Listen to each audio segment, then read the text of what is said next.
Hallelujah, amigos. It's time for liftoff here on the show with no name. Get ready to rock. 3, come on, countdown with me, folks. You know what day it is. Ignition. Liftoff. Here we go. Hold on to your hats. 30 minutes after the hour. We finally made it. Well, not yet. The day is not done. It's just getting started. Get ready. Hold on. Here we go. Strap on your seatbelt. Fasten your seatbelts. Hold on to your hats. And get ready for the ride of your life. The show with no name time. On Vaughn Radio. The show with no name.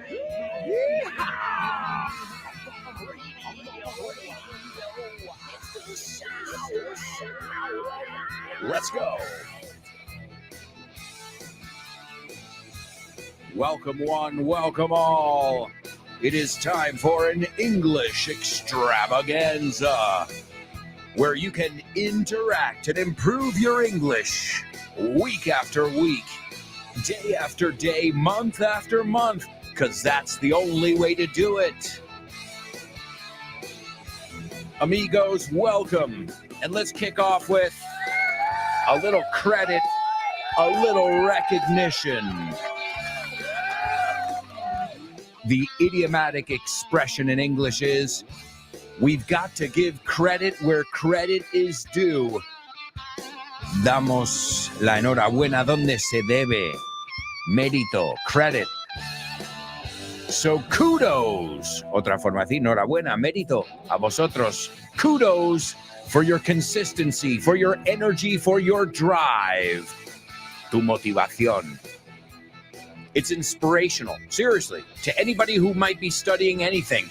Taking the language thing out of it, you guys serve as an inspiration to me, and I am dead serious. If you're looking at the video right now, look at my eyes. You guys inspire me. Now, if you can read people's eyes and people's faces, am I joking around? Am I mincing my words? So keep it up. You're not just amazing students, you're wonderful people who encourage each other. And I urge you all to participate, whether you're here with us live or whether you got to tune in a little bit later on the podcast. Definitely participate. The only thing that could happen is you might improve your English, who knows? And you might have fun in the process. And just remember, folks, this is just one of the many, many shows you can find here on Vaughn Radio. Howdy, Richard Vaughn here, founder and host of Vaughn Radio. Meet my amazing team. Hello there, this is Julia from the Let's Get Random show. Let's navigate life together, practicing our English. Hi, this is Kyle Miller. I present the Drive Time Show every day at 6 o'clock on Vaughn Radio. Hi, this is Jimena, Y yo soy Nacho, and you can listen to us every day on Test Your English a las 12:30. at 12:30. Tune in! This is Fitz from No Excuses.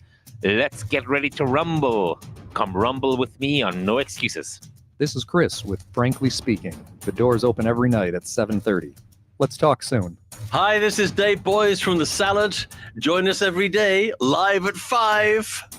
Hey, it's Alberto Alonso from the show with no name. And don't forget about Rob, Andy, Ruby, and Tino. Download our free app, Vaughn Radio or Vaughn Radio. And learn English with all of us on the go. Pop quiz. Pop quiz. Pop quiz. Pop quiz.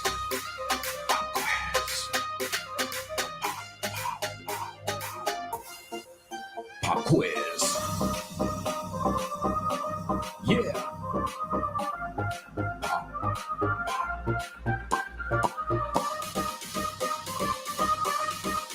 Let's go. Pop quiz. Pop quiz. Pop quiz.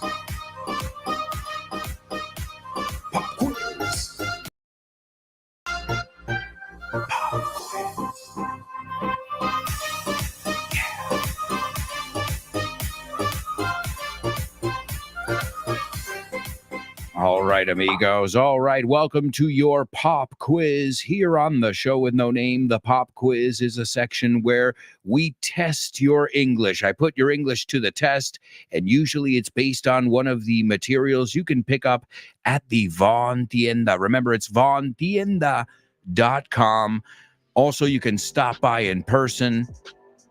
And, well, folks, you can wait if you're really patient till the book fair next year. Okay. Hey, 10%. Is it worth it?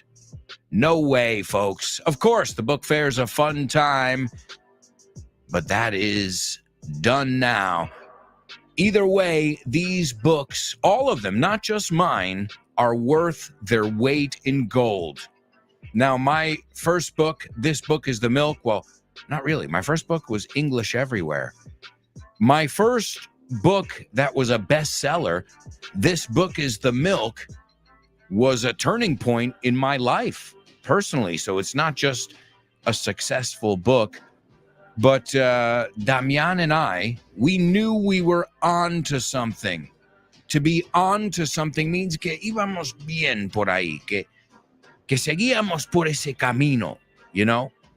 And the book is just chock full of different things. We're going to listen to a little excerpt from the audio right now, but remember, all our books at the Von Tienda come with audio. It's really important. One of my favorite sections in the book, in This Book is The Milk, the bestseller, is Damian and I duke it out. We fight to the death to see who has the better expressions, and we try and justify it. So what I'm going to do, this is just to warm up. I'm going to give you guys the Spanish expression. Let's see if you know the one in English. Me suena a chino. Me suena a chino. It's all Greek to me. It's all Greek to me is me suena a chino. All right. How would you say él es un sujetavelas? He's a third wheel, right? Makes sense. You can also say a fifth wheel as well. All right. Cuesta un ojo de la cara. It costs an arm and a leg. Make sure you guys are saying these with me. It costs an arm and a leg. Esta me encanta. El que no llora, no mama. The one who doesn't cry doesn't get the tit. Hey, it's a great one in Spanish. You win that one. Although ours is quite descriptive too. The squeaky wheel gets the grease. O sea, la rueda que chirría. The squeaky wheel gets the grease. These are just some of the idiomatic expressions you can learn, plus tons of tips. And the key is, it's just like the show with no name. We use pop culture to learn English. All right, so everybody listen carefully. And as always, I will have a challenge or two for you afterwards. This is an excerpt from This Book is The Milk. Hey, Alberto, what's your favorite series? I think it's So No One Told You Life Was Gonna Be This Way. Well, actually, that's not a series. No. What is it? I guess it is because it came out for many seasons, temporadas. Yeah. But that would be considered more of a sitcom. Sitcom, una situación de comedia. Yeah, situational comedy. Yeah. Que no hay tantos locales. O sea, se graban en el plató. They're in the kitchen. Yeah, but the characters. But you can watch any episode and you will follow the line. You'll be able to follow along. Whereas a series, if we want to split hairs, buscarle tres patas al gato, well, then in a series, it would be more like Sopranos. The production quality is a little bit higher. Yeah. But in the end, a sitcom is a type of series, right? Yeah. But just be careful. I've heard students say, my favorite series, and I'm like, se va a activar mi móvil, right? So just be careful. Esta palabra es interesante porque primero, it's not serious. Y segundo, da igual si hablamos de uno o dos o 20,000. It's always in plural. So Sopranos is my favorite series. I like to watch many different series. Okay. Always plural. Always. What about show? Can you say it's my favorite show or not? Absolutely. Why Yeah. not? Yes. Yeah, sure. Okay. Absolutely. It's a TV show in the end too. Yeah, okay, because that always shocks me because it's like it's the same un programa que una serie, and it's like, Right. hey, what is this? This is complicated. Do you have a favorite character from Friends? Oh yeah, what was his name? Big stupid fan. one. Yeah, well, super fan. You seem to be totally into this character. I love Rachel. Right. Okay, you stole my answer, buddy. No way. Who doesn't? I think the question is who doesn't love Rachel? Yeah. Make no bones about it. No te equivoques. Bones, nice Right. show. Okay, Yeah. so make no bones about it. Yeah, make no bones about it. My favorite was Rachel too. Ni lo Jennifer dudes, Aniston. right? Ni lo dudes. No hagas yeah. huesos de ello. Make no Which- bones about it. Which was another series, Bones. Bones, yeah. Did you like it? Huesos. Yeah, I guess it was okay. Yeah, not the best one, right? But very popular. Yeah, it was all right. I like it because it helps us teach English. Yeah. What about bones? Tell us more expressions with bones. Well, I have a bone to pick with you. Si alguien te dice eso, nos queda una bronca pendiente. Okay. Huye, run away. O sea, hay frases que tenemos que saber evitar y huir de eso. Si alguien te dice, y las veces que me lo dijo mi madre, Alberto, I have a bone to pick with you. Tenemos una charla pendiente, jovenzuelo. Hablé con tu profesor, me llama tu profesor. Your teacher called me. De hecho, también. The difference between a teacher and a professor? I don't know. Professor is university? Good maybe? Good job, Yeah, dude. nice. You are definitely a VIP. VIP, ya. No confundir con VIP, que lo verás en el capítulo. VIP es como vicepresidente. Yeah, VIP or VP is a way to say vicepresidente, pero que si queremos decir una persona muy importante, como la zona VIP, pues ahí decimos a VIP. A VIP, nunca a VIP area, no, a VIP area. Yeah, y otro que usáis un poco mal es el ASAP. ¿Cómo dirías tú eso? En inglés, no en español. Sé que es ASAP en español. You say ASAP, right? ASAP or ASAP. ASAP. La que no decimos es ASAP. ASAP nunca. Esa es a la ASAP or española. ASAP. And what does it stand for? As soon as possible. Y de ahí sacamos en cuanto o cuanto antes. As soon as you get there, en cuanto llegues. Tan pronto como llegues, es que fíjate que bien lo traducen en el sudamericano. Tan pronto como puedas, ven. You know what? Another one I've totally forgot. I said Friends, but this one's not a sitcom. This one's definitely a series, and it's House of Cards. Ooh, oh man, whoa, that's quite a series. Whoa! I felt like I was living in Washington, for months. It was incredible. Y la gente normalmente no lo relaciona. House of Cards, casa de cartas, pero no, piénsalo, castillo de naipes, claro. And usually it's talking about something that's going to fall, right? That's what politics is about, isn't it? Absolutely. And I even learned vocabulary. O sea, yo hablo inglés, pero hay jerga política y es meterte. So, yo siempre digo esto, si tú eres abogado, if you're a lawyer and you're learning English, tienes que verte todas las películas sobre juicios. Yeah. How do we say juicio? A suit. A lawsuit. A lawsuit, okay. A lawsuit. También hay mucha gente que dice trial. A Y se pronuncia trial. A trial, yeah. Trial. So there's so much. The good thing is you have so much to choose from. Hay tanto de que elegir. What are other después ones? tenéis fiscal, ¿cómo decís? Attorney. Attorney or attorney general. Ok, eso es lo que sería la parte fiscal, la parte atacante, digamos, y la defensiva sería the lawyer, el abogado. The lawyer, well, you would also say the defense attorney. Ah, okay. So attorney sería abogado en general. And then you have also las personas, or the defendant and the plaintiff.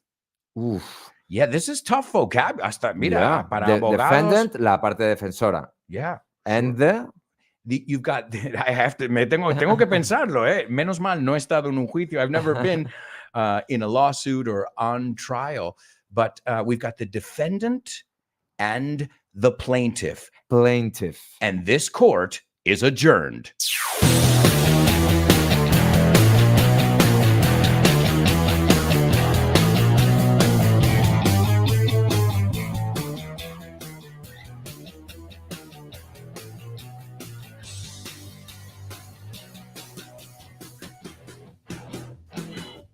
¿Conoces Weekend Town? La nueva iniciativa de Vaughan. Pues no. Es un fin de semana de inmersión en inglés. Y es nuevísimo. A ver, cuéntame más. Tendrás una inmersión lingüística total durante 2 días. Un total de 24 horas hablando con angloparlantes de todo el mundo. ¡Wow! ¡Qué interesante! Ganarás confianza y soltura a la hora de comunicarte en inglés. Mejorarás tu comprensión auditiva y tus habilidades conversacionales en una situación de comunicación real en inglés. Ven a Weekend Town y te sorprenderás con todo lo que puede avanzar tu inglés en un fin de semana. Weekend Town de Vaughan. Un fin de semana de inmersión en inglés. More information about Weekend Town, urban camps, Vaughan Town, one-to-one flex, and everything under the sun. You can get the information over at grupovaughan.com/cursos destacados. Also, make sure you're following us on social media. We're on LinkedIn, YouTube, Instagram, Facebook, wherever you want to be, amigos. All right. Well, I see we've got a lot of students checking in. Hello, students. Hello, show with no namers. It's an absolute pleasure to be with you here on this blazing hot day. But hey, it's par for the course. Como habéis oído en el anuncio de This book is the shit. It's par for the course. Es lo que tiene estar en julio. And yesterday, you guys know we celebrated the 4th of July, Independence Day. We had a bash. We had a blowout. And what a great time we had. So, amigos, let's see what we've got for you in our pop quiz. We'll see how you guys do. The first one is one that came up in the audio, and it's to focus on trivial things. And you know what? I say this all the time. The details are really important. The devil is in the details. However, if you get caught up in the details, then sometimes you don't see the big picture. So as with everything, there is a happy medium. There is a middle ground. You say to find 3 paws on the cat.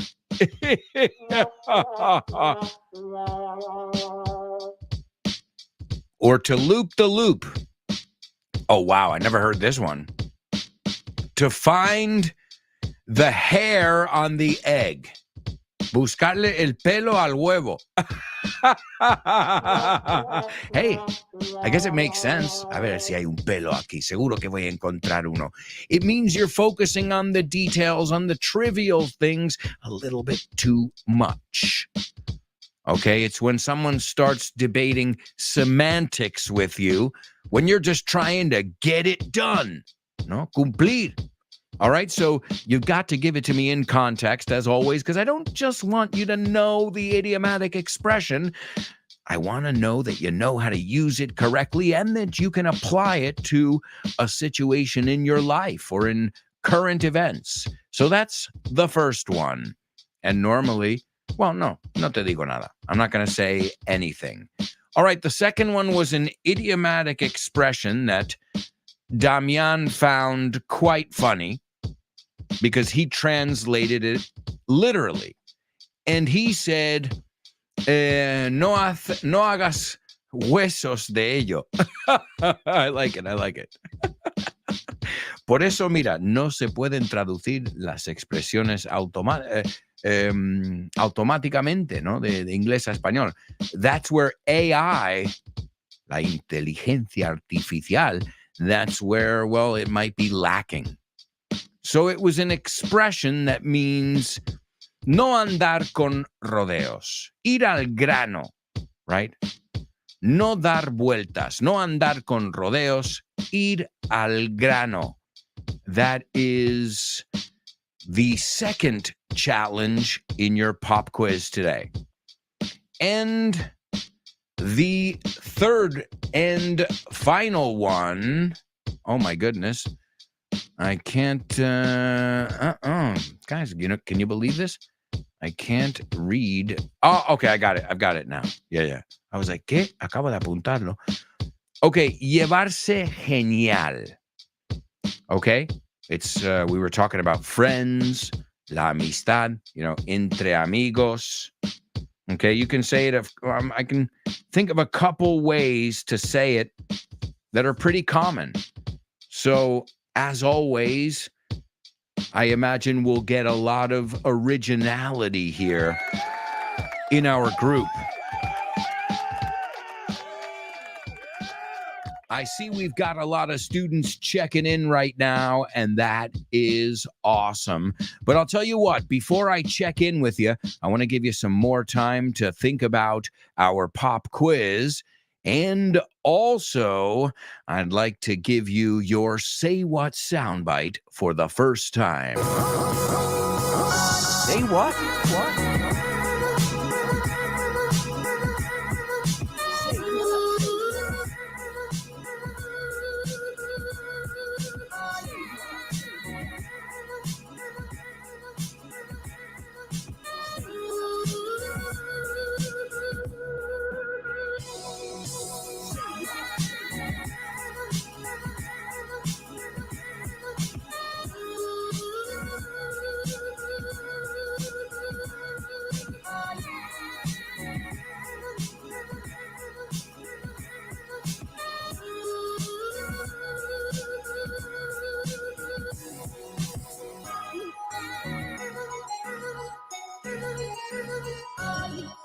All right, amigos. Welcome to your Say What soundbite section.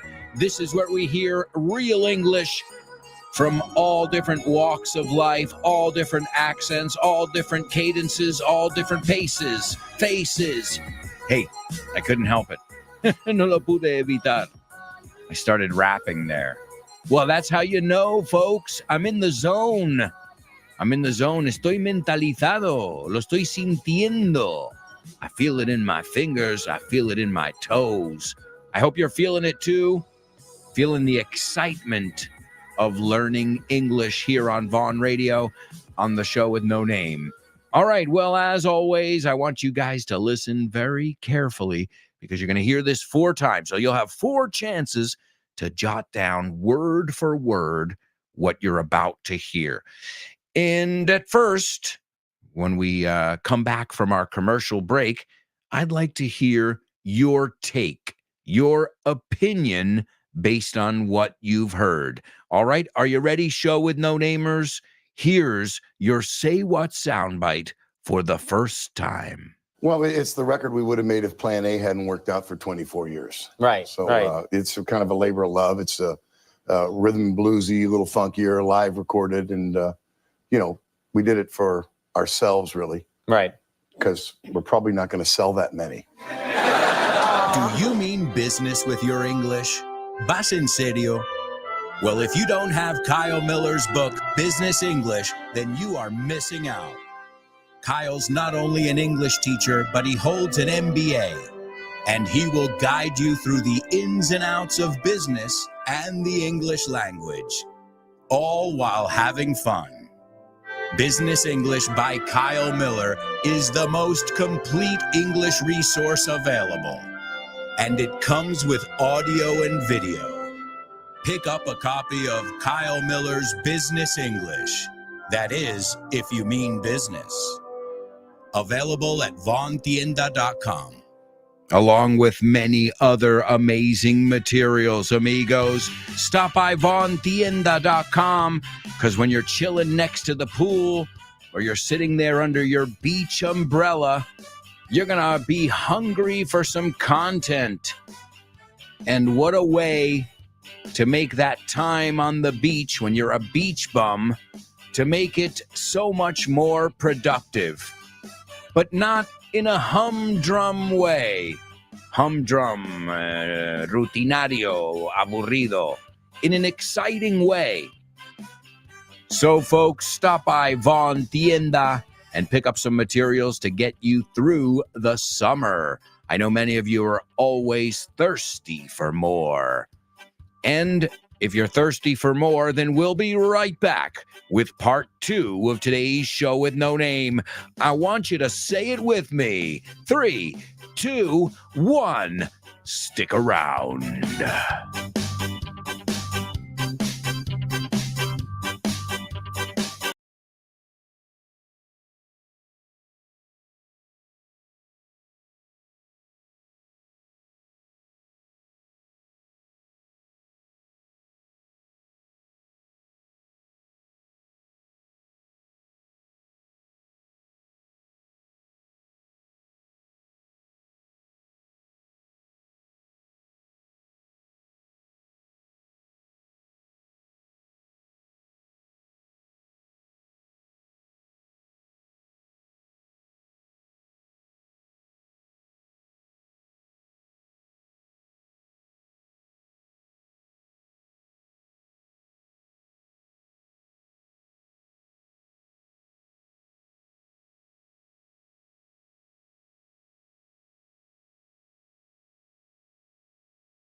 Hello, amigos.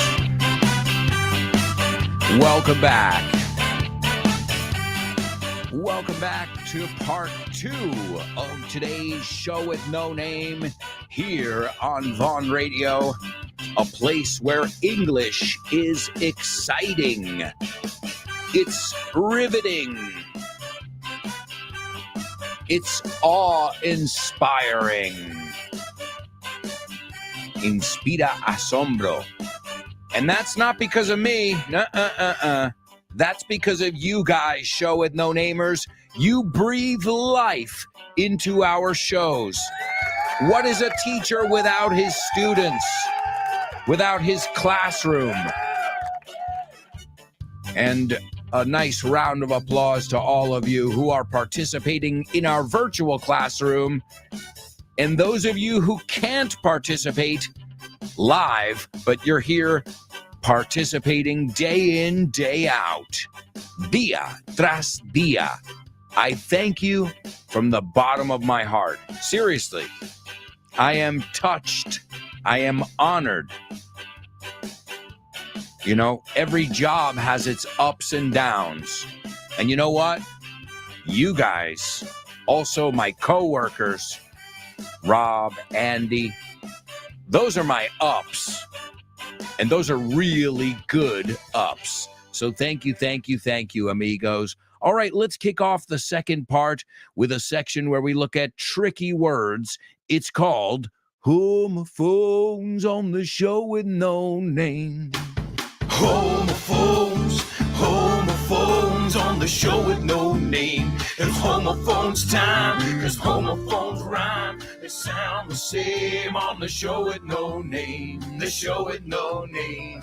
Homophones on the show with no name. Cause homophones time, cause homophones rhyme. They sound the same on the show with no name. The show with no name. The show with no name.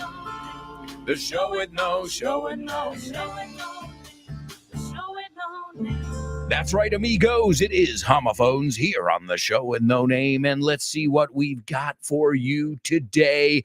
All right. The first one is a type of leather. Okay. Leather is piel o cuero, I believe you say. So this is a type of leather. You call it gamuza. Doesn't sound as attractive in Spanish. Oh, what is that shirt made of? Gamuza. Oh, sorry. My bad. So, yes, it is also the name of a group. There's a group, I think it was from the Brit pop Well, let me look it up 1 second. Remember, consultar en internet is not to look for it on Google. It's look it up or Google it. Yes, I was right. They're an English band, and they formed in 1989. And yes, from London, mate. Yes, they're from London, as you know. And that's the name of the group. And one of their most famous songs. Actually, I don't know. I know they're really famous, but now no songs come to mind. All right. Well, the word is gamuza ante. Also, any Elvis fans in the house? Anybody love the king? Well, he had a song and he said, "You can do anything that you want, but stay off of my blue shoes." Pues es la palabra. So Elvis fans, you're going to have an advantage today. And the second word that I want to know is mecerse, pero en pasado. Okay? Oscilar, so osciló en pasado. Bambolearse en pasado. Mecer en pasado. Pero también tiene otro sentido, like many of the words we look at here in the homophone section. And it kind of makes sense if you look at it like an idea, as we always do. And this one is influir, pero otra vez en el pasado. So, influyó. Influenciar, persuadir. So, persuadió. Son difíciles. O sea, ese verbo, mecer, balancearse, influir en el pasado. Does that word sound like that fabric that is in Elvis's famous song about blue shoes? Well, you can let me know in the comments. And in the meantime, let me give you guys the Say What soundbite. Here it is for the second time. Well, it's the record we would have made if Plan A hadn't worked out for 24 years. Right. So it's kind of a labor of love. It's a rhythm and bluesy, a little funkier, live recorded. And, we did it for ourselves, really. Right. Because we're probably not going to sell that many. All right. So obviously somebody with a sense of humor there, also a deep voice. I see we've got a lot of comments coming in. We'll read them in just a moment. Let me give it to you again. Is everybody ready? Here we go. Well, it's the record we would have made if Plan A hadn't worked out for 24 years. Right. So it's kind of a labor of love. It's a rhythm and bluesy, a little funkier, live recorded. And, we did it for ourselves, really. Right. Because we're probably not going to sell that many.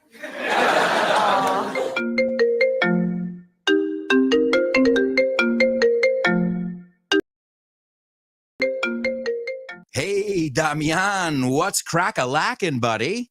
Hey, Alberto, I was planning to do some sports this week. What about playing baseball? Ooh, baseball. I love it. But I'm not sure yet. Can we touch base next week? Touch base. Estamos en contacto, ¿no? Hablamos en algún momento. Yeah, okay. Let's touch base. Okay, what about basketball? Do you want to play basketball? Oh, man, I love basketball. It's one of my favorite sports. But I don't know if I can this weekend because I've already got plans. Oh, man, that's the way the ball bounces. That's the way the ball bounces. Así están las cosas, ¿no? Así bota la pelota. Así bota la pelota. That's the way the ball bounces. I love that expression. Okay, what about tennis? Do you want to play tennis? Well, I love tennis, but I'm not really a good player. If you don't mind playing with a novice, the ball's in your court, buddy. La bola está en mi campo, ¿eh? La pelota está en mi tejado. All right. Do you want to play some soccer? Sure, I'd love to play some soccer or football, as you call it. What time do we kick off? Perfect. We're kicking off at 9. Are you available? Sure, but I might have to play some golf before with some friends. It's par for the course. It's par for the course. Es lo normal, ¿no? Es lo normalito, lo que se hace. Okay, what about billiards? Do you like playing billiards? Yeah, but right now I'm behind the 8 ball. I'm behind the 8 ball. Estás detrás de la bola 8, como que llevas las de perder. Yeah. Wow, a lot of idiomatic expressions here. Muy buenas expresiones. Si es que así da gusto aprender inglés con un profe como Alberto y un poquito de creatividad, tienes This Book is the Shit. El mejor libro para aprender inglés que te has echado a la cara in your life. Píllatelo, vas a disfrutar mogollón de dibujos para que lo aprendas todo fácil, con conexiones lógicas y divertidas. Es la manera más sencilla y más divertida de aprender inglés. No te la pierdas. Damián, you're such a good sport. Te enrollas. You can pick up your copy of This Book is the Shit at Vaughantienda.com. It's the Shit. That's right, folks. And we already got a little excerpt from there. We're going to take a look at that in just a moment in our pop quiz. Let's look at our homophones first. I see we've got a bunch of people participating. Let's take a closer look. So far, so good. All right. Yes. Yeah. All right. It seems like you all agree here that these two words sound exactly the same. Are you absolutely sure? All right, well, we're going to find out right now when I say the words aloud. The first word is suede. Suede. You can do anything that you want, but stay off of my blue suede shoes. My blue suede. Es rarísimo, ¿eh? Porque se escribe suede. O sea, si tuvieras que pronunciarlo al mirarlo, wow. So, suede. Blue suede shoes. El grupo también se llama Suede. And the second one, did you see how the swing swayed in the wind? Toma, trabalenguas. Did you see how the sway, te voy a decir, viste cómo el columpio de este material se movió en el viento? Did you see how the swayed swing swayed in the wind? Absolutely. Yes. And I won't be swayed. These are homophones. Y no me vas a convencer que no. I will not be swayed. Wow, guys. Wonderful job. I thought more people would get that one wrong. Why? Suede? Really? Suede? Are you kidding me? Suede. Suede. Suede. And it sounds exactly like that second word. And if you didn't know that second word, now you do. And if you knew the word, did you know it had a secondary meaning? Well, now you do. All right, amigos, let's take a look at our pop quiz right now. I've got a lot of students who are chipping in. Great job, amigos. I said great job, amigos, in our pop quiz. All right, the first one. Let's not split hairs. We're splitting hairs here. Piénsalo. Estamos dividiendo, rompiendo en dos, ¿no? Pelos. O sea, really? How thin is a strand of hair?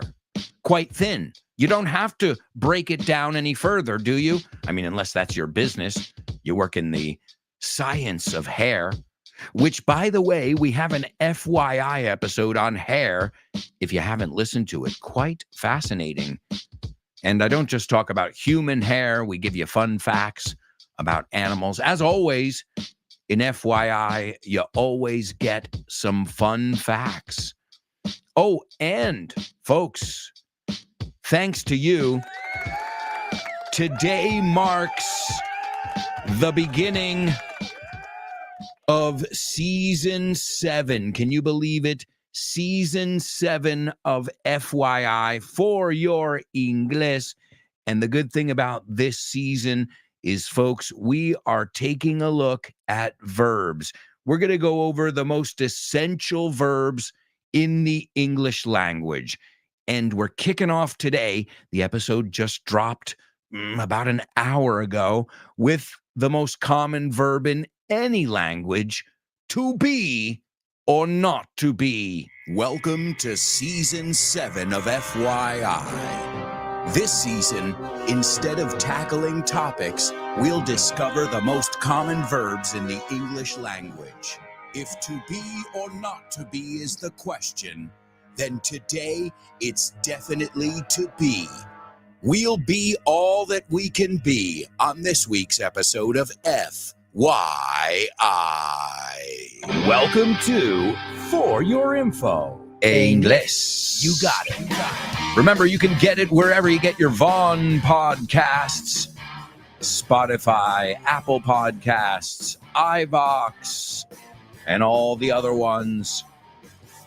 So yeah, we're taking a little break from topics, and instead of tackling a topic, we're going to discover the most common verbs and their most common uses. I do that like I do everything, thinking of you guys, what's best for my students.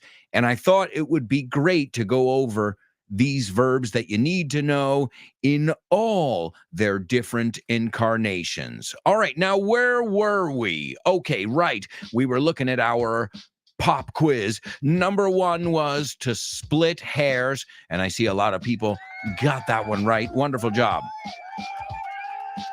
I don't want to split hairs. We're splitting hairs. No, es el uso que le damos para escucharlo en contexto. All right, the next one, which is one that Damian found quite funny when it was literally translated, is make no bones about it. That's a weird one. Yeah, it's true. When you think about it, it sounds like a Halloween, like a Halloween idiomatic expression. Let me give you the examples they have here on word reference. I'll make no bones about it. Y ojo, el about it, you don't even have to put that. Make no bones, right? Puedes decir directamente. So make no bones or make no bones about it. I don't trust that man any farther than I can throw him. ¿Te sabes esta expresión? No me fío de él más lejos de lo que le puedo lanzar. Normalmente no puedes lanzar a una persona muy lejos, ¿no? O sea, que no, manténle cerca is what you're saying there. Make no bones about it. The next one. The journalist made no bones about her dislike of politicians. Ahí vemos la estructura. I made no bones about my decision and why I made it. Okay? And if we put a verb, it's el gerundio. So Veronica, this is the example on word reference. Veronica made no bones about telling her boss exactly what she thought of him. And I guess she said the famous phrase we play here on Fridays, sometimes on Thursdays, take this job and shove it. Métetelo ahí. Amigos, wonderful job in number 2. No te equivoques, que no voy con rodeos. Las cosas claras. Make no bones about it. And the last one, to get along or to get on if you're British.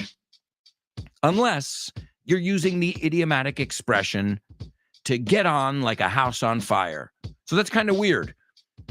Americans usually say, we get along. Nos llevamos bien. I get along with him. We get along. Right? Not alone, sino along.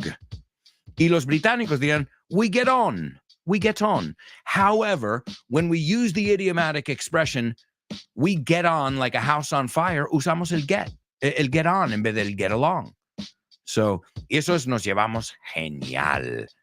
Hacemos buena química, tenemos buena química. We hit it off. We got on like a house on fire. So, excellent job, amigos. And you know what? We looked at that. Oh, yeah, we did. We looked at that in the FYI episode on fire, where we looked at idiomatic expressions that have to do with fire. That's right. Oh, no, I'm telling the truth. Please don't tell me, liar, liar, pants on fire. Otra expresión con fuego que es mentiroso. No te creo. Es muy de niños. Liar, liar, pants on fire. All right, amigos, we've got to change gears. Are you ready? It's time for your spelling bee. Spelling bee. Spelling bee. Spelling bee. Spelling bee.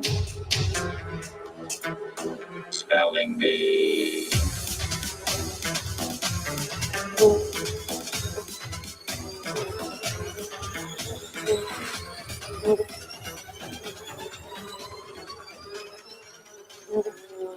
All right, amigos, welcome to your Spelling Bee. The Spelling Bee, I would say perhaps one of the most challenging sections on our show every day. And today it's going to be extra challenging. Why? Because you've got some dates in there. Hay algunas fechas. We've got names, so proper nouns. Some are names of places. Some are people's names, and we've also got some dates as well. So we're really going to put you to the test in our Spelling Bee. I mean, we do every day on the Spelling Bee, but today we are upping the ante. Vamos a subir el listón. Are you guys ready? This is round one of today's Spelling Bee. We'll see if you guys can figure it out. The first one is, and since they're names, then we're going to capitalize them, right? Okay, so here we go. The first one is, I'm going to fly. Are you ready?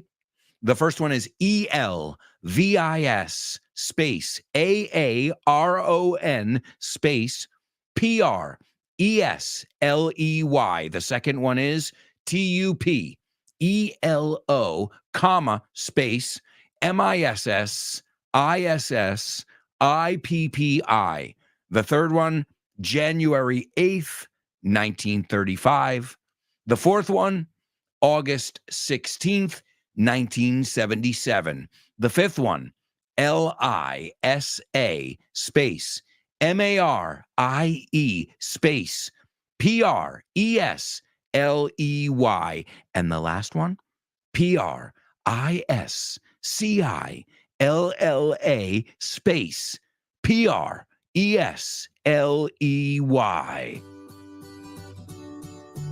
Do you know about Vaughn groups? Well, I'm going to tell you all about them. They are group English classes that you can do via video conference or in person. And the good news is you can start whenever you want. And you can keep the same timetable, teacher, and classmates throughout the whole course. And the best part, there's no strings attached. Sin compromiso. And if you act now, you can get a 5% discount for paying up front. And if you stick with the course for 6 months, you'll get a 50% discount in June. Wow, what a deal! As if you needed more reasons to learn English with Vaughn. Check out our Vaughn groups. Have fun and make friends as you learn English. Sign up now while there are still spots available. Call us 911-385831. Or you can go to our website, grupovaughn.com. And don't forget to follow us on social media and find out if Vaughn groups are for you. That's right, amigos. You can get more information about Vaughn groups, about our masters, about Vaughn Town, Weekend Town, and all our amazing initiatives at grupovaughn.com/cursos destacados. Who knows? Maybe your dream course, your dream experience is right around the corner. So check it out. And for those of you who, well, you're more into self-study, hey, I get it. Different strokes for different folks. Para gustos, los colores. The good thing is we've got you covered. Well, and if we don't, if there is something that you think we're missing as far as materials or in the radio or, any suggestions, guys, we are open. You can contact us via social media. You can contact us any way you want. Whatever's easier for you. We're really easy to find. You've even got a phone number. It's 911-385831. 5831. And I see we have got some winners over here in our spelling bee. And it looks perfect, guys. The only thing is we've got to clear some things up when it comes to the date, la fecha, because you don't want any room for error here, any margin for error. Because if you book a flight and you read the date wrong, you know how that works. It could be quite costly. So we will talk about that. But first, I've got to give you guys round 2.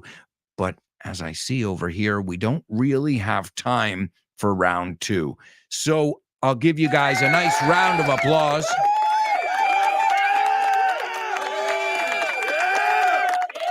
And we'll give you round 2 after this quick commercial break. The reason I chose these words was because today, in 1954, Elvis Presley recorded his first single. Now, let's see. I tried to give you a clue before when we looked at the word suede, blue suede shoes. Let's see if there are any real Elvis fans in the house. Can you tell me the first single that Elvis recorded today in 1954? Well, if you can tell me that, you've got to tell me after this commercial break. Also, I'll give you round 2 at a less breakneck speed. Breakneck speed es tal como suena, una velocidad que te rompes el cuello. But that's round 1. That's how we do it. And still, my show with no-namers always pull it off. Siempre lo logran. Amigos, when we come back, we've got Double Trouble, Say What Soundbite. We've got round 2 of our spelling bee, movies, music, and so much more. So, stick around.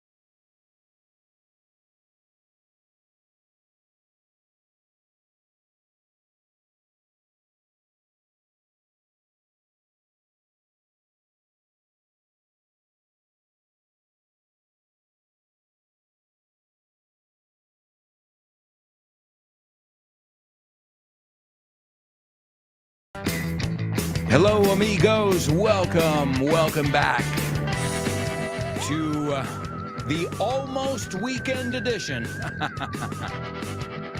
It's not here yet, folks. Let's not count our chickens before they hatch. I see we've got some students who know the trivia question I just gave you. What was the first single Elvis Presley recorded today in 1954? It's That's All Right, Mama. That's all right with me. That's all right, Mama. Any way you please, that's all right. Really cool song. And the story of how that happened is absolutely mind-blowing. If you haven't heard the FYI episodes on Elvis, give them a listen. You can find them wherever you find your Vaughn podcasts. And whether you like Elvis's music or not, his life was fascinating. A soldier in the army, marrying a young girl underage, the most famous guy in the world, you know? And then his tragic ending and his relationship with his manager, just an interesting story. What can I say? You can find that on FYI, wherever you get your Vaughn podcasts, amigos.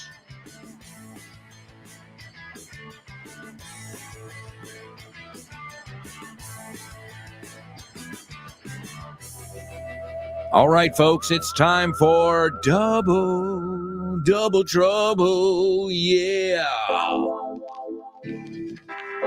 Double trouble, baby.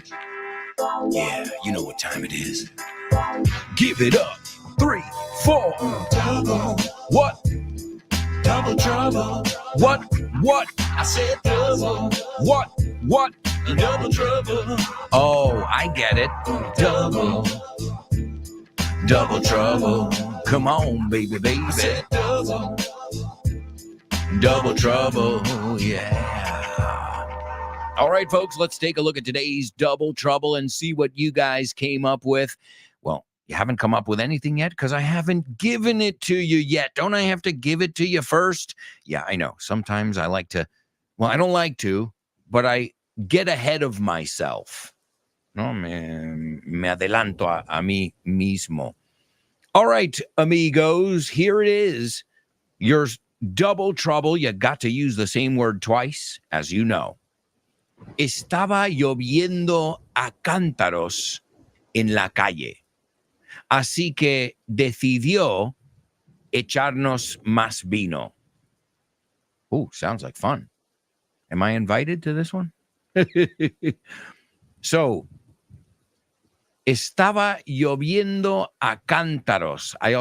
You also say, caía la del pulpo, no? Hey, that's a totally native. So, estaba lloviendo a cántaros en la calle. Así que él o ella, you can do whoever you want there, as long as you know the difference, decidió echarnos más vino. All right? You've got to use the same word twice. And I want you guys to do something right now. Close your eyes. Isn't that relaxing? Thunder rolls and the lightning strikes. Another love grows cold on a sleepless night. My heart goes on out of control. Deep in her heart, the thunder rolls. You guys know that song? Oh, man. Probably one of the greatest songs ever. Thunder Rolls. It's Garth Brooks. Tenía que pensarlo. Garth Arroyos. Well, hey, al menos aprendemos riachuelo o arroyos, which is what we're going to have after we get all this rain.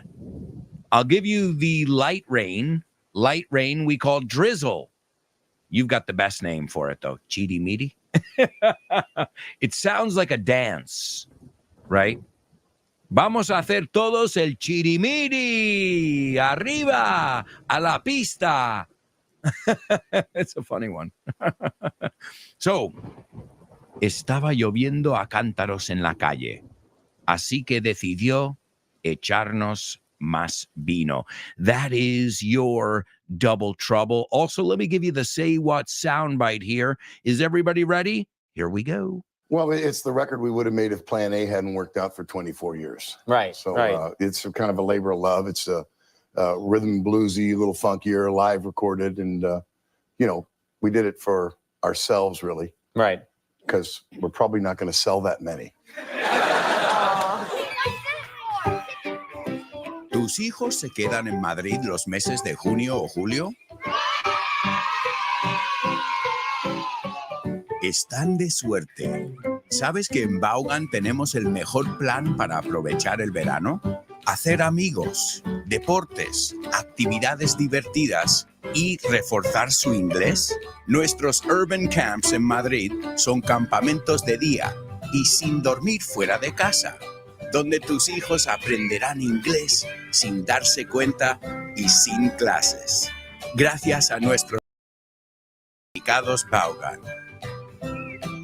Este año tenemos 7 ubicaciones diferentes, dotadas de las mejores instalaciones para que elijas la que prefieras.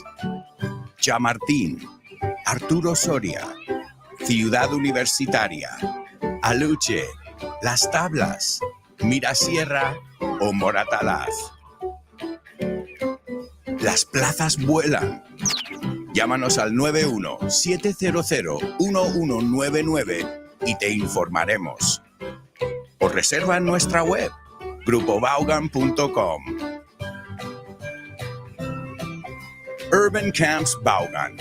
Vivirán su mejor verano aprendiendo inglés. ¿Te vienes? That's right, amigos. You've got a lot of different things. You've got your urban camps, your weekend camps. You've got something for everybody. But hurry up.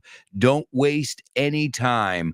Also, another quick reminder, after today's show, you've got the one and only Jimena. And you know what she's going to do? She'll test your English.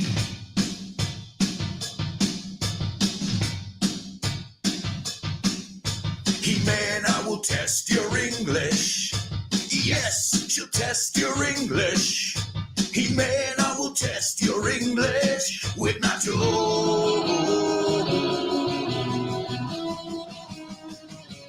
Wow. That's right, Test Your English is on Vaughn Radio every day at 12:30 with Jimena and Nacho. Don't miss it, folks. Don't miss it. It's Test Your English, and it's right after this show. All right, let's do round 2 of today's Spelling Bee. We had a few people get it on the first go. If you didn't get it, don't worry. I'm going to go at a much more normal pace right now. Here we go. The first one is ELVIS space AARON space PRESLEY. The second one is TUPELO, comma, space MISSISSIPPI. Tenemos hasta una canción para saber esa. The third one, January 8th, 1935. The next one, August 16th, 1977. The fifth one, LISA space MARIE space PRESLEY. And if you were paying attention, that word is repeated 3 times. The last name, Presley. And the last one, PRISCILLA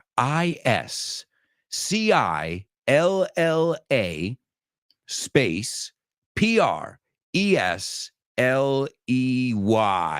And I see more people figuring it out.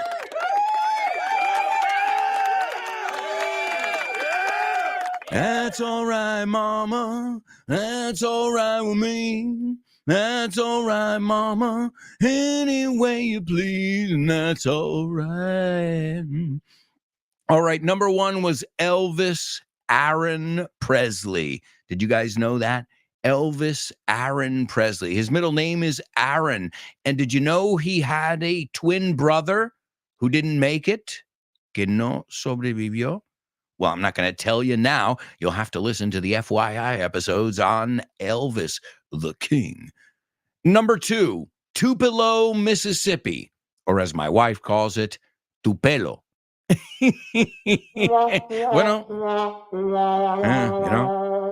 Tupelo, Mississippi, and that's where Elvis Presley was born. Now, I know everybody associates him with Memphis, but that's because that's where he recorded. So Memphis was the closest big city. And today in Memphis, he recorded at Sun Records. And if you ever go there, you are in the annals of rock and roll. It's amazing. If you're a music lover, you've got to go to Memphis. You've got to do it. And if you like country music like I got friends in low places where the whiskey burns and the beer chases my blues away. I'll be okay. That's Garth Brooks, too. He's definitely my favorite. Well, guys, country music influenced rock and roll, country, gospel, this kind of rockabilly thing that was going on, and obviously the blues. But if you like country music, you got to go to Nashville. It's not too far. You've got like a lot of great music capitals right there. Oh, and I didn't even mention the food. Should I? Or am I going to start getting hungry?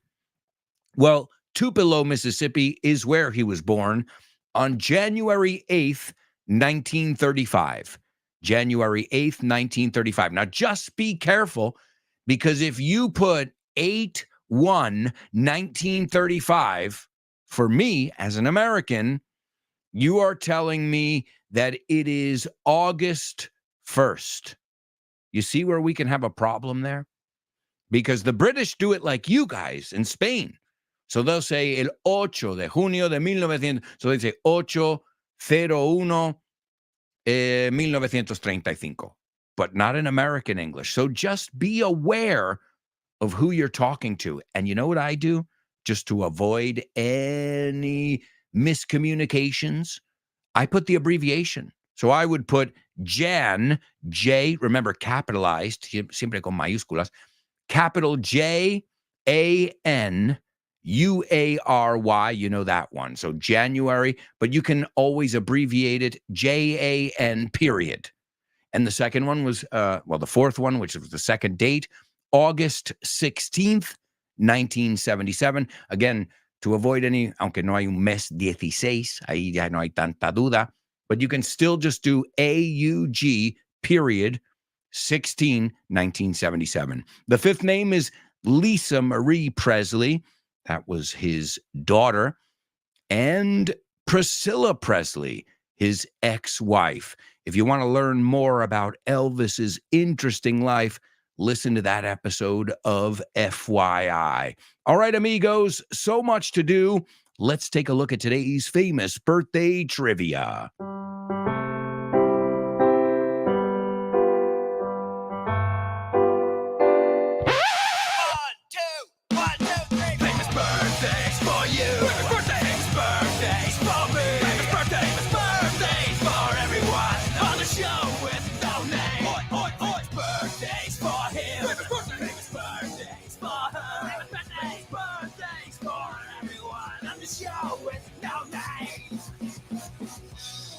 All right, and I forgot to say congrats.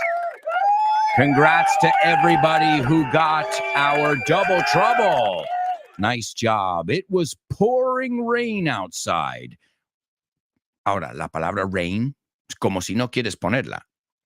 So you could say it was pouring outside, or it was pouring rain outside. So he decided to pour us some more wine. I had a student tell me once, Alberto, can you throw me some more wine? I'm like, are you sure? I think that's going to stain.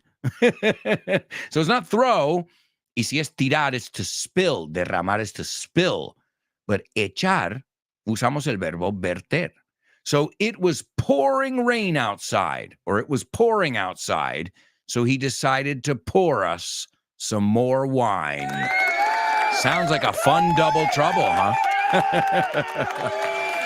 All right, let's see who's celebrating a birthday today. The first person was born today in 1992. Oh, my goodness. Making me feel old. This person is a youngster. And I guess that's why this person has been playing in the youth academy until he finally moved up to La Liga Club Villarreal. So right now he plays for Villarreal in La Liga. We call it La Liga, by the way, as a left back. Okay, defensiva, izquierda, atrás, left back. I don't know all the positions in Spanish, fíjate. I know them by number, el 10, el 9, you know, but I don't know all the different positions.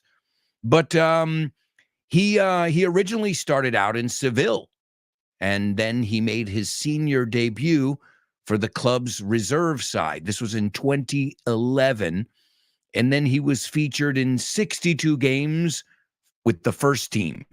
And during his time at Seville, the team, another way to say the team is the squad, won the Europa League title in 2014. The following season, he joined the Premier League, mate, and he joined Piscina Hígado. Liverpool, mate. That was a transfer fee of £12 million, and there he made 141 appearances. And, then he went back to Spain, and now he currently plays for Villarreal. He was also part of the Spain under-21 team that won the 2013 UEFA European Championships. And he made his senior debut that same year on the national team, la selección absoluta. That was in 2013. Oh, and his last name means tan. So I guess this guy being in Seville, he got, what's the word I'm looking for here? Tan, burnt, I don't know. Moreno.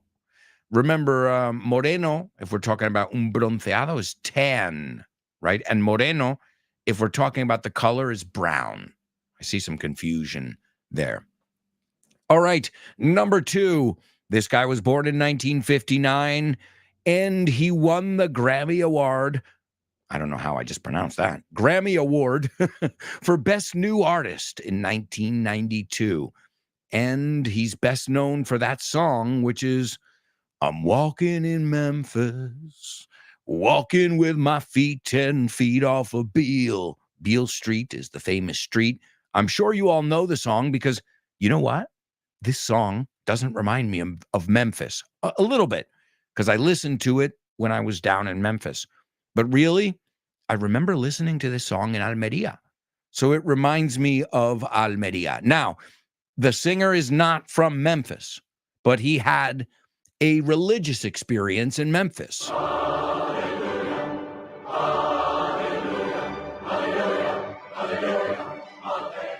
And last but not least, this guy's group is The News, La Noticia.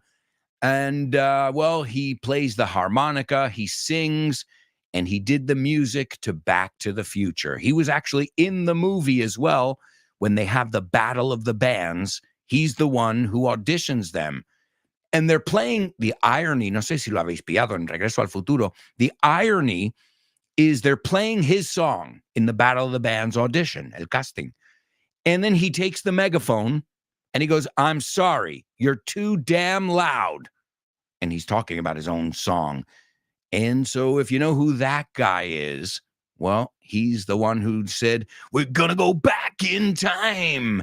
And what's the other one, the most famous one? Don't need money, don't need fame, don't need no credit card to ride in this train. And by the way, this guy lived in Madrid, where he honed his skills as a blues player. All right, amigos, a nice round of applause.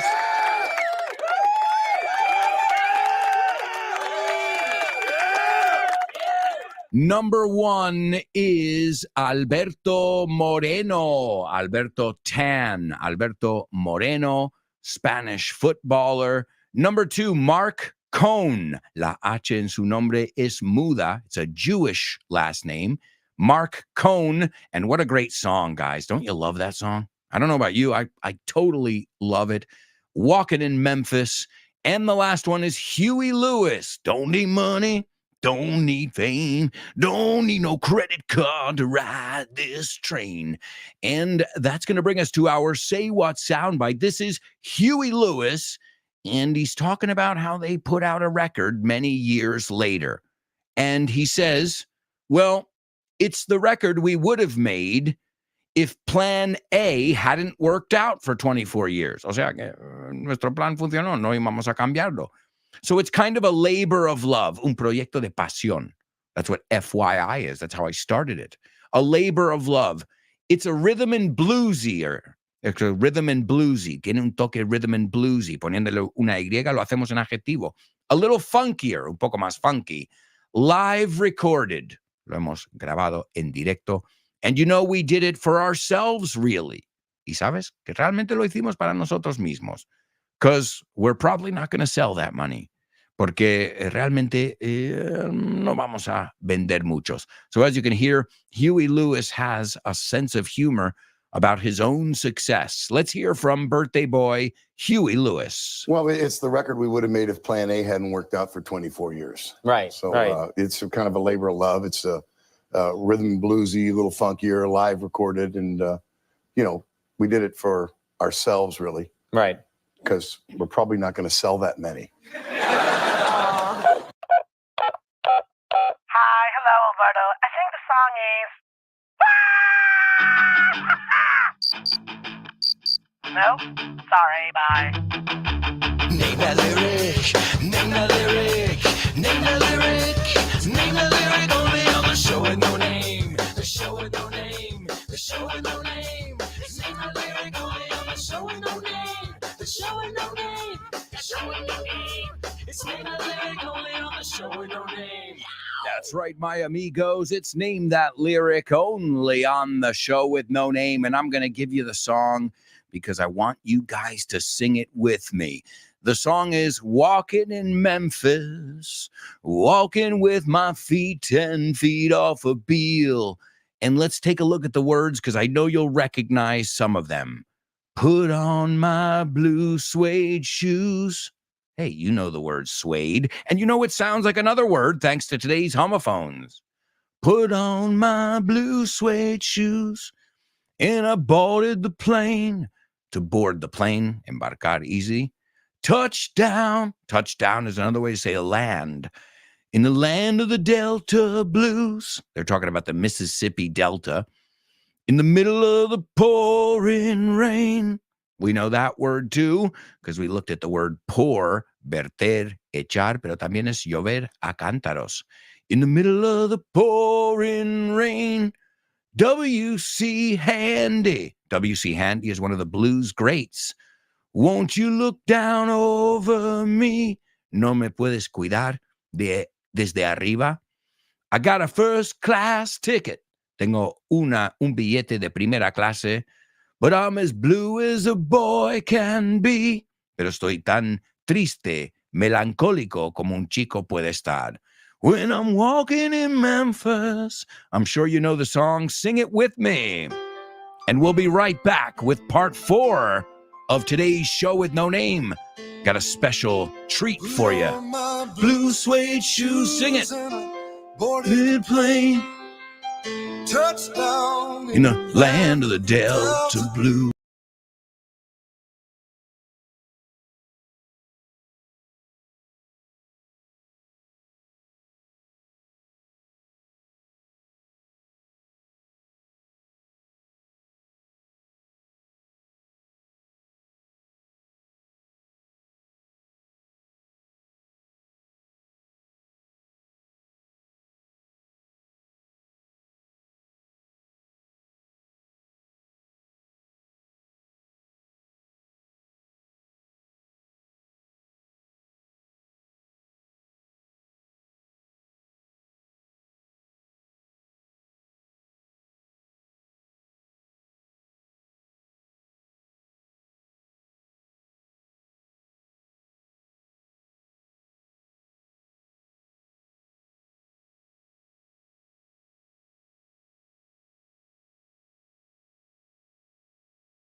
All right, amigos, welcome back. Welcome back to part 4 of today's show with no name. Great job to all of you. Wonderful job. I told you I've got a little treat for you, something special. Well, I've decided since today we're talking about Elvis and that's all right, mama, that's all right with me. We're talking a little bit about the song, too, Walking in Memphis. Well, I decided to make the bonus episode of the FYI episodes on Elvis available exclusively for you guys, Show with No Namers. Well, for people in my community. But if you're not, and you're a Show with No Namers, don't you worry, don't you fret. I've always got a little something special for you as well. So, folks, I hope you enjoy this. As I said, even if you're an Elvis fan, whether you're an Elvis fan or not, I think, you're going to enjoy the fascinating life of the king, as they call him, the first global music superstar. Yeah. And you'll hear in the episode, I tell you a little bit about when Elvis and the Beatles met. Can you believe that? They were in the same room. If those walls could talk. Here it is, folks. It's the bonus episode of FYI on Elvis. Enjoy.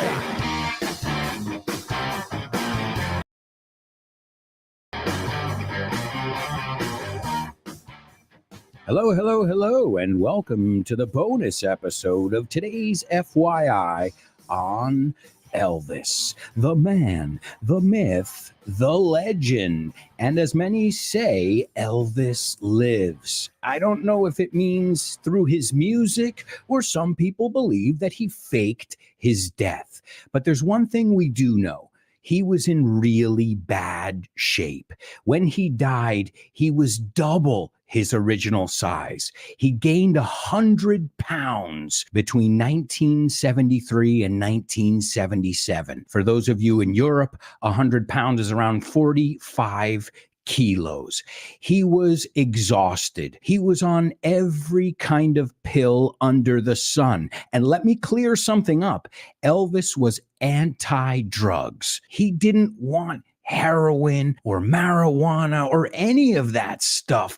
He thought that was disgusting. But according to him, the drugs he was taking were prescribed. So they weren't really drugs. A doctor prescribed them. And in 8 months, his doctor prescribed over 10,000 doses of amphetamines, laxatives, barbiturates, narcotics, tranquilizers, sleeping pills. I mean, no wonder the guy had health problems. I'm surprised his liver kept working after consuming all of those pills. But he honestly believed that that was not doing drugs. His life wasn't all unhealthy. As I said before, he loved karate. You say karate, we say karate. And he had a black belt in karate. While he was stationed in Germany with the army, he began studying karate, which would be a passion of his throughout his life.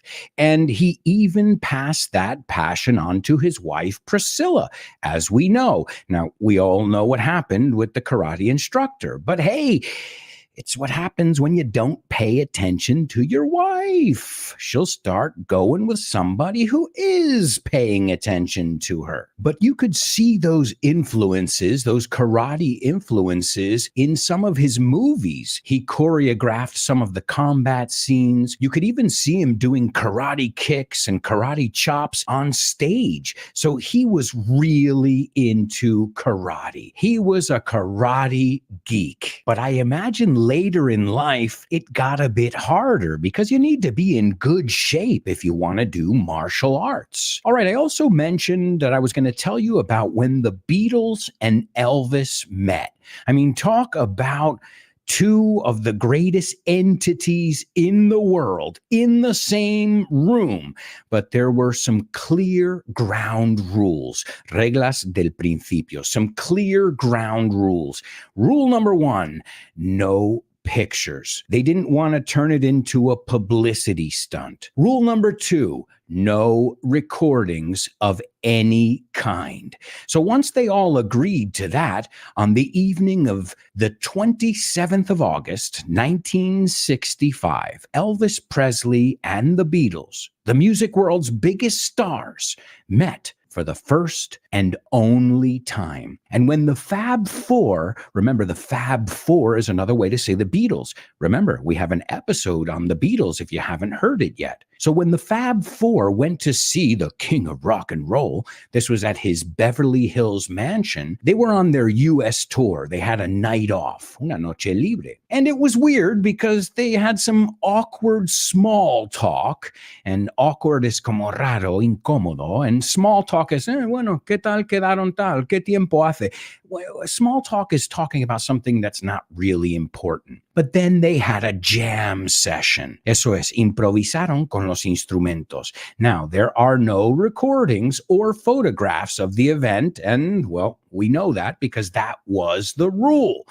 But man, I wish, just to be a fly on the wall, como decimos en inglés, solo ser una mosca en la pared en esa habitación. But they described the meeting as awkward in general. John said to Elvis, well, he asked him, John Lennon, why do you do all these soft-scented ballads for the cinema these days? What happened to good old rock and roll? So there, Elvis's rock was questioned. And it's true, he was making a lot of ballads for these movies. He was making tons of money. Como dijimos antes, he was making money hand over fist. But John Lennon was like, wait, man, we followed you because of the rock and roll. We created the Beatles because of the rock and roll you played. So kind of telling him what happened to the good old rock and roll. Another thing that John said was that Elvis was stoned, fumado, estaba drogado. He was stoned. George Harrison had a great response for that one. And he said, aren't we all? ¿No estamos todos un poco colocados? But it's true. I mean, the Beatles were meeting their hero and they were underwhelmed. They expected him to be a little bit different. He was quiet and shy. And that's a thing that a lot of people don't know about Elvis. Elvis was a shy guy, as we said in the first part. He had a lot of problems with his, image, his self-conscious. He was very self-conscious. And to be self-conscious means you're always worried, what does my hair look like? I look horrible. And he had acne problems. He had bad hair, but then he ended up being known for being a heartthrob, un buen oro. So just funny how in life, sometimes you can apply this philosophy of mind over matter. Y esto significa que la mente es mucho más poderoso, potente de lo que percibimos. Elvis also had a couple presidential connections. He went to go see Nixon at the White House, and he asked him, can I become a drug enforcement agent? Nixon said, well, wait a sec, aren't you on drugs now? Kind of like, what? And he told him, he goes, I'll come see you. I'm going to come see you at the White House. But I want to be given a badge, una placa. And Nixon gave it to him. And some people say that Elvis asked for this badge, this special honor, so that when he traveled around, he could carry a gun and he could carry his drugs and there wouldn't be any consequences. But I thought it was funny that Nixon, the president of the United States, made Elvis a drug enforcement officer. Another presidential connection is FDR's yacht. What? FDR. Bueno, si tú dices FDR en Estados Unidos, todos saben que estás diciendo Franklin Delano Roosevelt. Well, that's right. The yacht was called the Potomac, like the river in Washington. And Elvis paid $55,000 in 1964 money for this vessel. This was FDR's floating White House from 1936 to 1945. Once the president died in 1945, the ship was decommissioned and it had a series of other owners before Elvis bought it. And soon enough, he donated it to St. Jude's Children's Hospital, which many of you know is a hospital for children with cancer. And this wasn't the first time Elvis did this. Elvis was a very generous guy. I always feel when I look into Elvis, he fell in love with a 14-year-old. Yuck. He gave his limo driver a limo because he said, "Are you the owner of this car?" And the limo driver said, "No." And he wrote him a check and he said, "Now you are." So he was a very generous guy. He was kind of like, I don't know, Elvis was almost like he had two personalities, this dark side, this rebel who loved guns and younger women. And he had a history of shooting his guns at his TV when he got upset. So he was definitely, I wouldn't say he was a stable guy. And becoming the most famous person on the planet when you're 21 years old, I'm sure doesn't help your mental health. So there he is, the other side, another facet of Elvis's personality. He was a generous guy. Some say too generous. He was always giving away jewelry and cash to friends and even to strangers. But as we said before, he had his demons. First, he had low self-esteem. For being the most popular guy on the planet, you couldn't tell. No se notaba. But he had an addiction to food and to pills. You could tell that he overdid it. To overdo it is pasarse. And by the early 1970s, he was diagnosed with depression. And as I said, he was just taking every pill under the sun. He wasn't eating healthy at all. In fact, as I said, he doubled his weight. Okay, it's great that he doubled his money, but doubling your weight, I don't think that's a good thing ever. And he also loved guns. He was a bit of a good boy who was trying to be a bad boy. I don't know. I guess that's one of the things about Elvis. It's really hard to pin him down. And to pin somebody down is identificarles, calarles, I think you say in Spanish. I think many of you know Elvis loved fatty foods, especially if there was bacon involved. He was famously associated with a sandwich which was made with peanut butter, bacon, and banana, and then pan-fried in butter. That's right. In fact, it's called the Elvis. If you want to get this sandwich, it's actually pretty good. But as I said, if you're trying to count calories and you're trying not to put on any extra pounds, well, then I wouldn't recommend you have an Elvis. Peanut butter, bacon, banana, and butter. Oh, it's tasty. It's great, but you will definitely have some heartburn after. And heartburn is indigestion. He also loved deep fried pickles. I mean, pickles are good, but if you deep fry them, now they're not as healthy. Also, he flew once from Memphis to Denver just to eat one of his favorite sandwiches, and that was called the Fool's Gold loaf. A loaf is una hogaza. And this was stuffing a pound of bacon, a jar of peanut butter, and a jar of jelly inside a buttery loaf of bread. That was his favorite. And he flew his team out there, the Memphis Mafia, just to pig out. So he was into excess. He was a bit of an abuser. He didn't know about a middle ground. A middle ground, I think you say, es un punto medio. And according to his wife, he was a germaphobe. And a germaphobe is somebody who is petrified of other people's germs. They said that he would drink from the part of the mug, the coffee mug, with the handle, because he knew nobody would ever put their lips there. Nobody drinks from that part of the mug.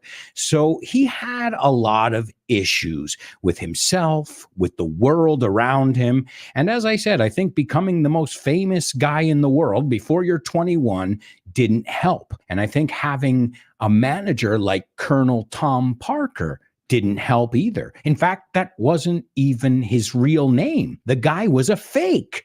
Okay, again, you could always argue, Maybe Elvis wouldn't have been discovered if it hadn't been for Colonel Tom Parker. But also, maybe he would have lived longer. Maybe he would have been more protected. Maybe he would have had people who cared about him around him. Because they say that's one of the things about fame.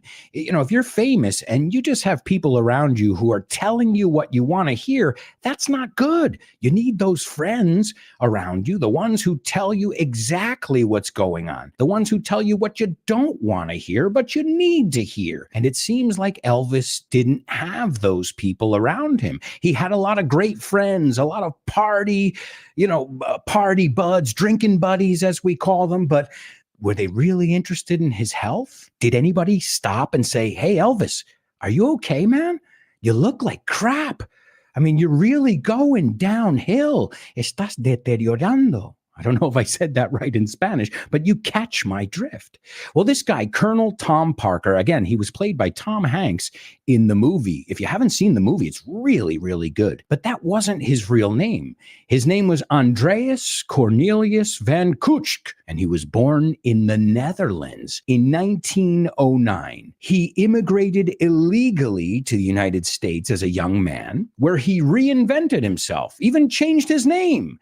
So nobody really knew his true origin until around the 1980s. And he worked as a carnival worker. I mean, he was working all these odd jobs, a dog catcher, a pet cemetery founder.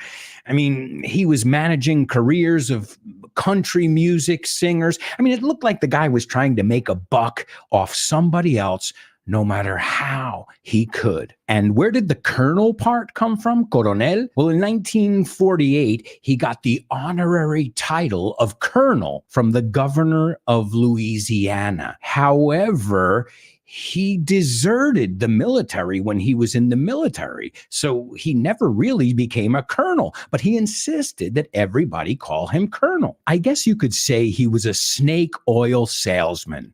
A snake oil salesman is, I think you say, un vendedor de motos, un vendedor de humo. And he heard about this upcoming artist named Elvis, who was at Sun Records in Memphis, Tennessee. And as I said, he negotiated a huge contract with Sun Records to sign Elvis for RCA, which was a major label. And it worked. He got huge. All of his singles went to #1, Heartbreak Hotel and Love Me Tender. I mean, everything he touched turned to gold. And again, some people say it was Elvis, some people say it was his manager, and some people say it was both.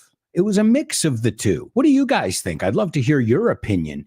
Did his manager go too far? Or was his manager brilliant and the reason he was successful? I always say it's got to be a bit of both. I mean, he made Elvis huge, but at what cost? At 50%? At making his life end before time? As we said, untimely, because he didn't care about the artist's well-being? But Elvis never said a bad word about Colonel Tom Parker. He considered him like a father figure. But now, in retrospect, when people look at this relationship, most people say it was an abusive relationship.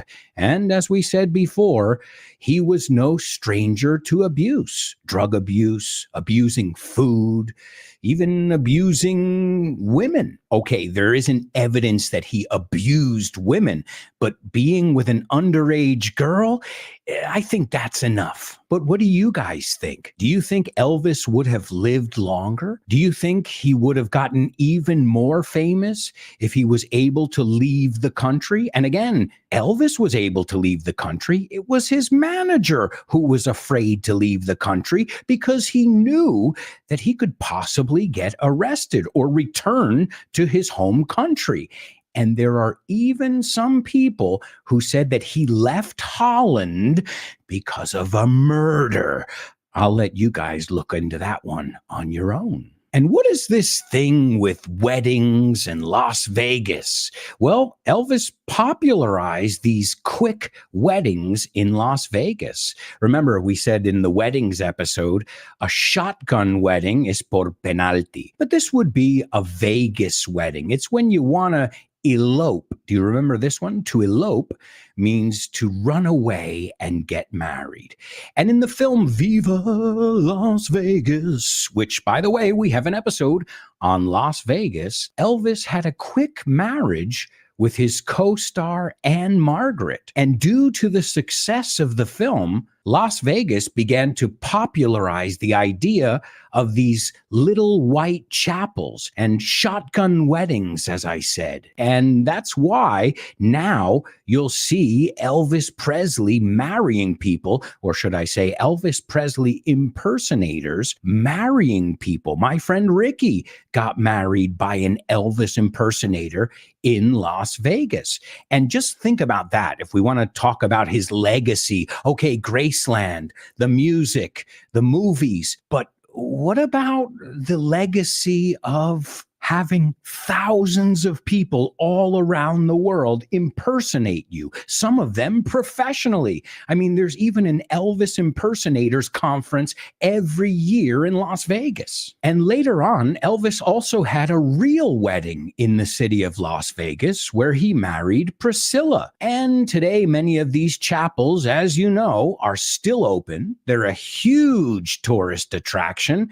And in almost every one of them, you can get married by Elvis. But just make sure you say, thank you very much.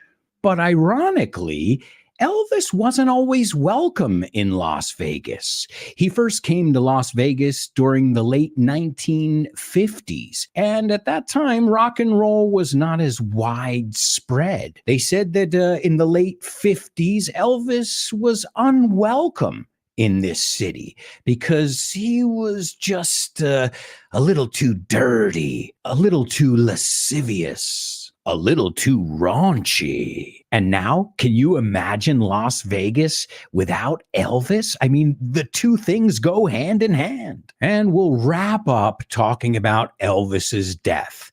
As I said, I mean, he was sick. He was definitely in bad shape. So maybe his heart gave up. Se dio por vencido. And maybe he did have a heart attack. But also many people believe that Elvis lives. There are pins, there are t-shirts that say Elvis lives. But some people, and some who were very close to him, say that Elvis was trying to run away. Huir. He was trying to run away from the fame and the spotlight. I mean, he had had enough. So many decades in the spotlight since he was a little kid. And I guess he was sick of playing the same songs over and over, because I imagine at his Las Vegas residencies, he was just doing the same sets, the crowd pleasers, you know, the songs that everybody loved. And him, like many, probably got sick of it. What do you guys think? Do you think Elvis died in 1977, or do you think he did a disappearing act? Well, hey, Elvis isn't the only one that is in this category. They say the same thing about Jim Morrison from The Doors, or the rapper Tupac Shakur. There are many people. They say it about John McAfee, the guy with the software, that he may have faked his death as well. I'm not too sure, but I do know that all of this leads to more and more lore around this celebrity's life, more interest, more people every year, every decade, every generation who are discovering Elvis for the first time. And I'll never forget about it. The first time I heard his voice, love me tender, love me. I mean, what a voice. And you want to know something? He didn't write any of his songs. Well, he co-wrote some of them, you could say, but he didn't write any of the songs by himself. But he recorded over 600 songs, 600 songs, 31 movies, and his legacy will live on forever. Even if you don't like Elvis or his music, everybody's interested in the man, the myth, the legend, Elvis Presley. And as they used to say at the end of his concerts, ladies and gentlemen, Elvis has left the building. Thank you so much for joining us on this week's episode of FYI.